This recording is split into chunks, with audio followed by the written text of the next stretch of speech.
Indonesia sekarang kiblatnya ke Cina, otomatis gerakan Islamofobi masif sekali, kriminalisasi terhadap ulama masif sekali, gerakan demonologi Islam memproyeksikan Islam seperti monster yang menakutkan masif sekali. Wajar, karena pemodalnya dari Cina. Makanya Profesor Nazaruddin Samsudin, guru besar ilmu politik Universitas Indonesia, Indonesia ini kelak akan jadi Singapura kedua. Artinya pribumi minggir, Cina berkuasa. Kira-kira tanda-tandanya sudah nampak? Sudah, kan Kamis yang lalu sudah saya sampaikan. Hasil riset Bank Dunia, 74% tanah seluruh Indonesia sudah milik Cina. 78% tanah produktif Jakarta sudah milik Cina. 80% aset ekonomi nasional sudah dikuasai Cina.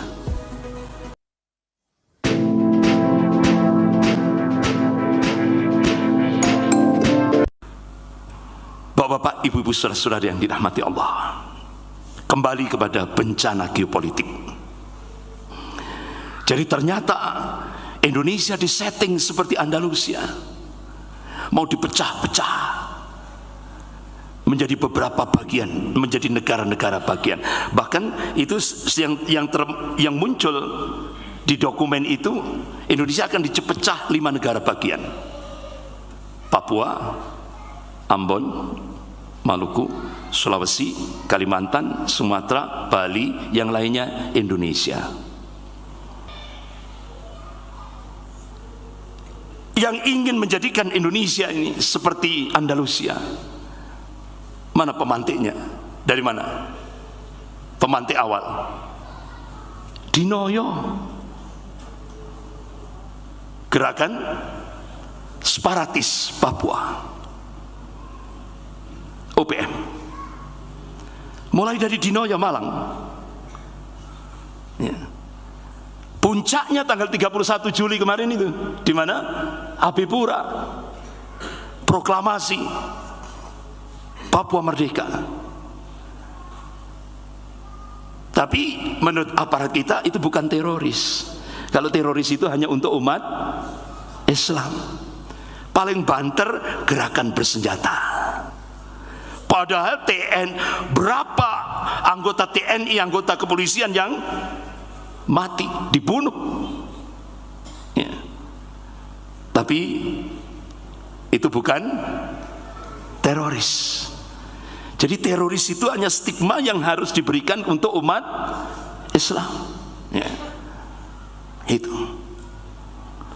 Bapak-bapak, ibu-ibu yang dirahmati Allah, ini disintegrasi bangsa ini sudah nampak sekali, ya. Bahkan itu mantan Danjen Kopassus Pak Agus Sutomo kalau tidak salah, Mayor Jenderal, terakhir dulu jabat di Pangdam Jaya. Jadi waktu jabat Danjen Kopassus, beliau nyamar jadi Babinsa, nyoba nyusup ke bandara-bandara perintis di Papua gitu. Ini bandara perintis itu kan banyak milik misionaris, ya kan? Bandara-bandara perintis. Ternyata bandara-bandara perintis yang ada di kawasan Papua itu semua pensupport gerakan separatis OPM.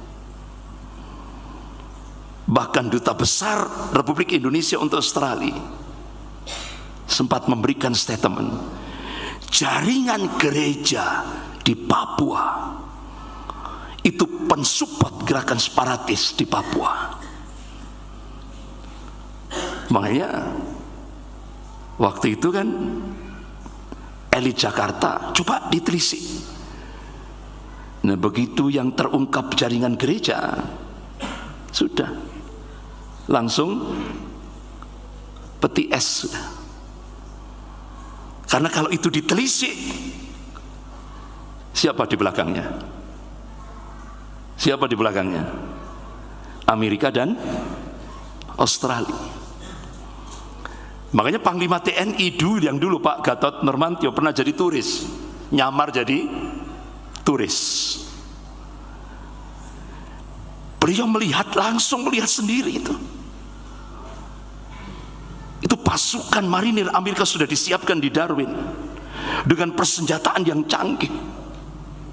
Ya. Bahkan targetnya 2019 Amerika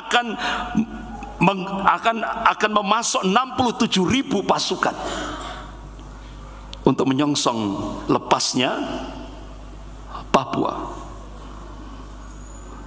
Makanya dulu ketika peristiwa 212, ya kan? Pertama kan 411, kemudian 212. Itu kan malam hari kan ada beberapa tokoh-tokoh umat Islam yang masuk ke DPR. Kemudian ada yang di luar DPR. Itu ternyata pasukan Amerika itu sudah siap. Bahkan kapal induk Cina itu sudah mau masuk ke Natuna, Selat Natuna, kawasan Natuna. Jadi begitu peristiwa itu, kalau Jakarta waktu terjadi chaos, langsung mereka tinggal ambil saja. Sehingga akhirnya Habib Rizik dalam hitungan menit itu, beliau kan mulai pagi, mulai subuh, mulai ba'da subuh sampai malam, suara beliau sudah habis, kondisi badan sudah lemah, sudah. Hanya beliau ini sudah beberapa sniper itu sudah disiapkan di atas gedung-gedung bertingkat. Itu Habib Rizik ditolak. Habib, ini hitungan menit. Itu sudah hitungan menit. Kalau enggak, mungkin terjadi peristiwa Tanjung Priok kedua itu. Ya. Dalam kondisi lemah, dalam kondisi sakit, Habib Rizik, Bismillah tawakal Allah, beliau bangkit, beliau langsung naik di mobil komando, minta pada tokoh-tokoh umat Islam yang ada dalam DPR keluar segera, dan umat Islam yang ada di kawasan di depan DPR semua mundur. Alhamdulillah, atas pertolongan Allah, ini dua kekuatan dunia ini tidak berhasil mencengkeram Indonesia waktu itu. Hampir, nyaris sudah. Bapak-bapak, ibu-ibu yang dirahmati Allah, itulah pertolongan Allah, ya.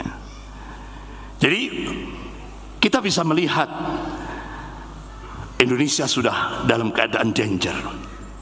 Gak usah jauh-jauh. Saya pernah ditanya, bapak-bapak, ibu-ibu, saudara-saudari yang dirahmati Allah, saya ditanya, Ustadz, siapa yang berkuasa di Malang ini? Ya saya jawab, Iwan. Hanya dijawab sama dia, bukan katanya. Padahal kita selama ini umumnya, ya kan, yang menguasai Malang ini cuma satu kan, Iwan itu, Cina. Tapi ternyata kata dia, oh bukan Ustaz, itu kecil itu. Loh, Ustadz belum tahu kalau datang ke Malang dia bawa helikopter. Loh, siapa? Kalau datang ke Malang mesti pakai helikopter. Landingnya di mana? Universitas Macung, Tidar. Siapa? James Riyadi. Ini koordinator 9 naga. Jadi yang menguasai Indonesia sudah ada di Malang, ya kan? Bahkan aparat kita tidak bisa nembus. Ketika Universitas Macung mengadakan reuni ex-PKI, pemutaran film senyap ala PKI,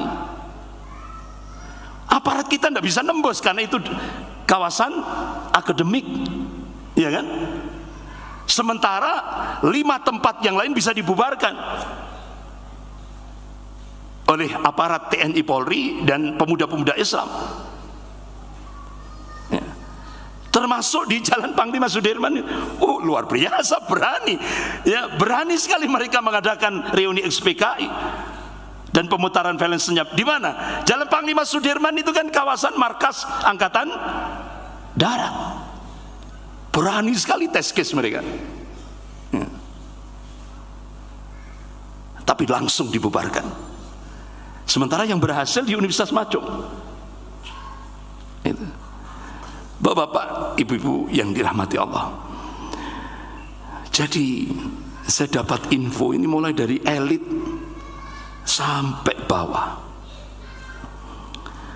Sudah jadi cecunguk. Cecunguk itu apa ya? Bahasa Jawa cecunguk itu. Komprador. Kalau bahasa Jawanya congos. Jadi seperti itulah realitasnya. Ya. Makanya apa yang dulu hari Kamis yang lalu saya sampaikan, apa yang diingatkan oleh Profesor Dr. Nazaruddin Samsudin, Guru Besar Ilmu Politik Universitas Indonesia. Indonesia ini kelak akan seperti Singapura kedua. Antum bisa lihat sejarah. Andalusia mayoritas Muslim. Setelah 800 tahun habis, tidak tersisa. Setelah menghancurkan Andalusia, kekuatan Kristiani Katolik ekspansi ke Filipina. Filipina mayoritas Muslim. Yang dulu, yang Kamis yang lalu sudah saya sampaikan. Bahkan ibu kota negara Filipina namanya Manila. Itu berasal dari bahasa Arab, fi amanillah. Jadi umat Islam yang mayoritas di Filipina itu ingin menjadikan ibu kota negara Manila itu menjadi ibu kota Islami. Tapi lemah dalam aspek i'dad. Padahal Allah sudah perintahkan. Ini perintah Allah yang jangan sampai dilupakan oleh kaum muslimin, dan itu masanya ila yaumil qiyamah. Wa'iddul lahum mastata'tum min quwwah. Siapkan untuk menghadapi mereka. Bahkan Al-Imam Ibnu Katsir rahimahullah sampai memberikan rincian: Yahudi, Nasrani, kafir, munafik, kafir, musyrik, munafik. Ya kan? Siapkan untuk menghadapi mereka. Bahkan Rasulullah sallallahu alaihi wasallam perintahkan pada umatnya. Qala Rasulullah sallallahu alaihi wasallam, jahidul kuffar wal musyrikin wal munafikin bi amwalikum wa anfusikum wa alsinatikum. Rawahu Abu Dawud. Jadi kita diperintah oleh Rasulullah sallallahu alaihi wasallam untuk berjihad menghadapi orang kafir, musyrik, munafik dengan harta-harta kita, dengan jiwa-jiwa kita, ya. Dan wa alsinatikum dengan lesan-lesan kita. Ini perintah dari Rasulullah yang harus kita sikapi dengan sami'na wa ata'na. Jadi kita akan diperintah oleh Allah, wa'iddul lahum mastata'tum min quwwah. Siapkan untuk menghadapi mereka kekuatan apa saja yang kalian sanggupi, baik madiyah maupun maknawiyah, fisik maupun non fisik. Ini masanya ila yaumil qiyamah. Apa yang terjadi di Filipina? Umat Islam melupakan ini. Akhirnya Filipina yang mayoritas Muslim dirampas dengan paksa, dan umat Islam dimurtadkan. Sampai hari ini umat Islam yang tersisa tinggal 2%. Di mana? Filipina Selatan, Mindanao, yang disebut dengan bangsa Moro. Singapura 93% Muslim, Melayu mayoritas. Sekarang tinggal 15%. Presiden Singapura muslimah, ya, iya kan? Presiden Singapura seorang muslimah, tapi itu kan apa kalau bahasa Jawa tinggi ngedem-ngedemi. Untuk apa? Ya supaya umat Islam senanglah di Singapura gitu. karena punya presiden muslimah. Tapi yang namanya struktur pemerintahan Singapura, yang punya policy itu bukan presiden. Siapa? Perdana Menteri. Jadi cuma untuk ngedem-ngedemi umat Islam yang ada di Singapura. Indonesia pasca kemerdekaan 95% Muslim. Data statistik tahun 2000 tinggal 79%. Pertanyaan kita, 50 tahun yang akan datang, 100 tahun yang akan datang, apakah di Indonesia akan terjadi bencana geopolitik? Tanda-tanda itu sudah terjadi. Tanda-tanda itu sudah nampak, ya kan? Bahkan bapak-bapak, ibu-ibu, saudara-saudara yang dirahmati Allah, setelah Indonesia kerjasama dengan Cina, jadi Indonesia kiblatnya berubah. Setelah dulu kiblatnya ke Amerika, sekarang kiblatnya berubah ke Cina. Apa kalau peribahasanya? Masuk mulut harimau, pindah ke lubang buaya atau mulut buaya? Itulah peribahasanya, seperti itu. Jadi otomatis ketika Indonesia sekarang kiblatnya ke Cina, otomatis gerakan Islamofobi masif sekali, kriminalisasi terhadap ulama masif sekali, gerakan demonologi Islam memproyeksikan Islam seperti monster yang menakutkan, masif sekali. Wajar, karena pemodalnya dari Cina. Makanya Profesor Nazaruddin Samsudin, guru besar ilmu politik Universitas Indonesia, Indonesia ini kelak akan jadi Singapura kedua.